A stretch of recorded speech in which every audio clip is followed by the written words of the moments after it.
कक्षा 9 की विज्ञान की वर्कशीट नंबर 28 है बच्चों। वर्कशीट नंबर 28 है, किससे संबंधित है? ऊतकों से संबंधित है। और ऊतकों में जो टॉपिक रहेगा वो पेरेन्काइमा टॉपिक रहेगा। पेरेन्काइमा जो कि एक सरल स्थायी ऊतक होता है, इसके बारे में स्टडी करेंगे। जिज्ञासा दीदी विभज्योतक ऊतक द्वारा बनाई गई कोशिकाओं का पौधे में क्या कार्य होता है? ये पौधे में क्या कार्य करते हैं? ज्ञान विभज्योतक ऊतक जिज्ञासा बताती ज्ञान को कि विभज्योतक ऊतक द्वारा बनाई गई कुछ कोशिकाएं एक विशेष विभाजन प्रक्रिया के द्वारा धीरे धीरे विभाजित होने की योग्यता खो देती हैं, और ये कोशिकाएं एक विशिष्ट प्रक्रिया करती हैं जिसे विभेदीकरण कहते हैं।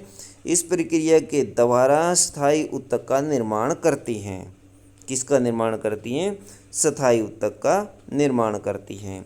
किसी कोशिका को विशिष्ट कार्य करने के लिए स्थायी रूप और आकार लेने की क्रिया विभेदीकरण कहलाती है। इसके कारण एक सामान्य कोशिका अलग अलग आकार पाकर विशिष्ट कार्य करने के लिए ऊतक निर्माण करती है, और इस प्रकार पादपों में स्थायी ऊतकों का निर्माण होता है। स्थायी ऊतक दो प्रकार के होते हैं, सरल स्थायी ऊतक, जटिल स्थायी ऊतक। सरल स्थायी ऊतक क्या होता है? वह ऊतक जिसमें एक ही प्रकार की कोशिकाएं सम्मिलित होती हैं उसे सरल स्थायी ऊतक कहा जाता है। जबकि जटिल स्थायी ऊतक क्या होता है? वह ऊतक जिसमें विभिन्न प्रकार की या अनेक प्रकार की कोशिकाएं सम्मिलित होती हैं उसे जटिल स्थायी ऊतक कहा जाता है। सरल स्थायी ऊतक तीन प्रकार के होते हैं, पेरेन्काइमा ऊतक, कोलेन्काइमा ऊतक और स्क्लेरेन्काइमा ऊतक। तो सबसे पहले हम पेरेन्काइमा ऊतक के बारे में स्टडी करेंगे, इसकी कुछ विशेषताएं जानेंगे। तो देखिए बच्चों, पेरेन्काइमा ऊतक। पेरेन्काइमा ऊतक क्या होता है? यह पौधे में आधारीय पैकिंग का काम करता है। ये पैकिंग का काम करता है, अतः इसे पैकिंग ऊतक भी कहा जाता है। पेरेन्काइमा की कोशिकाएं अक्सर पत्तियों की अंदरूनी सतह पर पाई जाती हैं, तने में पाई जाती हैं और जड़ों के भराव में भी पाई जाती हैं। ये पत्तियों में, तने में और जड़ों में पाए जाने वाले ऊतक होते हैं। इनकी कोशिकाएं जीवित होती हैं और कोशिका भित्ति बहुत पतली होती है। इनकी कोशिकाएं बंधन मुक्त होती हैं और इनके मध्य काफ़ी रिक्त स्थान अथवा अंतरकोशिकीय स्थान होता है। बीच में देखिए, ये अंतरकोशिक स्थान चित्र में देख सकते हैं। खाली स्थान को अंतरकोशिकीय स्थान कहा गया है। ये बीच में थोड़ा थोड़ा जो स्थान बचा हुआ है तो इसको अंतरकोशिकीय स्थान कहा जाता है। पेरेन्काइमा पौधे को आधार प्रदान करता है। इनकी कोशिकाओं में बड़ी रसधानियाँ होती हैं जो जल और भोजन को एकत्रित अथवा भंडारित करती हैं। पेरेन्काइमा ऊतक के प्रकार हम देख सकते हैं। कुछ पौधों के पेरेन्काइमा में क्लोरोफिल पाए जाते हैं, जिसके कारण इन्हें क्लोरेन्काइमा कहा जाता है, या हरित ऊतक भी इनको कहते हैं। क्लोरेन्काइमा में प्रकाश संश्लेषण की प्रक्रिया संपन्न होती है। जलीय पौधों के पेरेन्काइमा को एरेन्काइमा कहा जाता है।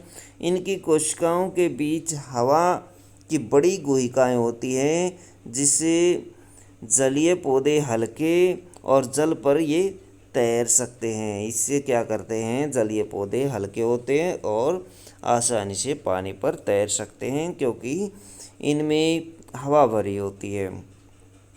इस वर्कशीट से संबंधित कुछ क्वेश्चन देख सकते हैं, आप स्वयं को जांचिए। ये चित्र आप देख सकते हैं, जैसे ये चित्र था एरेन्काइमा ऊतक का जिसमें हवा भरी होती है। ये देखिए एरेन्काइमा ऐसे दिखाया गया है। ये खाली गुहिकाएँ दी गई हैं जिसमें हवा भरी होती है।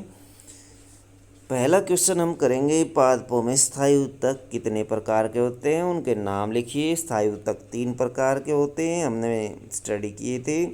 पहला था बच्चों पेरेन्काइमा, कोलेन्काइमा और स्क्लेरेन्काइमा। तो इस तरह से आप ये तीनों नोट कर सकते हैं। विभेदीकरण क्रिया किसे कहते हैं? क्वेश्चन नंबर 2, विभेदीकरण प्रक्रिया हमने यहाँ स्टडी की थी बच्चों। ऊपर की थी, ये देखिए, किसी विशिष्ट कोशिका के विशिष्ट कार्य करने के लिए स्थायी रूप और आकार लेने की प्रक्रिया विभेदीकरण प्रक्रिया कहलाती है। क्वेश्चन नंबर 3 है, पैरेन्काइमा ऊतक की दो विशेषताएं और दो प्रमुख कार्य लिखिए। तो दो विशेषताएं और कार्य आप लिख सकते हैं।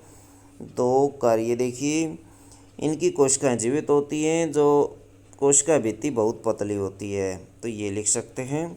इनकी कोशिकाएं बंधन मुक्त होती हैं और इनके मध्य काफ़ी रिक्त स्थान होता है।